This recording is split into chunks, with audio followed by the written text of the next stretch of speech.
John Wick filmində real aikido səhnələrindən istifadə olunub və döyüşlərin əksəriyyəti, fəndlərin daha doğrusu, yəni əksəriyyəti realdır. Hətta bunu oyunda da tətbiq ediblər. Və oyunda da, yəni sırf kompüter və yaxud süni intellektdən istifadə olunmuyor. Mümkündür ümumiyyətlə sırf o filmdəki hərəkətləri o formada real həyatda göstərmək. Ümumiyyətlə, mən onu qeyd edeyim ki, mən özüm də John Wick'i çox bəyənirəm o obrazı, Keanu Reeves'i ümumiyyətlə bəyənirəm və bu son John Wick 3-4 seriyasında nə çəkilibsə, hamısına dəfələrlə baxmışam. Çünki döyüş səhnələri doğrudan da çox reallığı təmsil edir və texnikalar çox gözəl işləyir.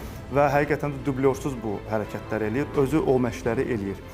Orada tək real aikido texnikaları yox, jiu-jitsu da var, brazilski jiu-jitsu, Braziliya jiu-jitsu da var.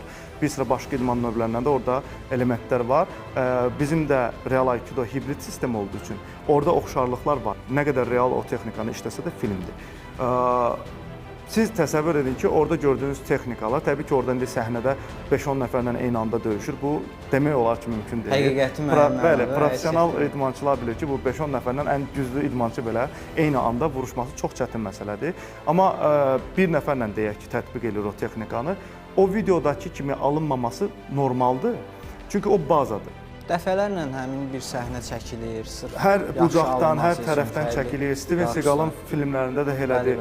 Məsələn, biz özümüz indi birazdan sizlə texnikalar göstərəcəyik. Biz onun ideal şərtini göstəririk ki, bu texnika belə olmalıdır. Amma küçə şəraitində o tamam fərqli də ola bilər. Yəni, rəqib buradakı kimi hücum etməyə bilər. Mən buradakı kimi reaksiya verəndə o biraz gecikə bilər, qolunu sındıra bilərəm, heç texnika bitməmiş. Və yaxud da ki, texnikanı biraz da uzatmalı olaram, hər hansı bir əlavə hərəkət ortaya çıxsa. Ona görə də o kinoda gördüyümüz onun ideal şəklidir və bizə də oradan motivasiya verir.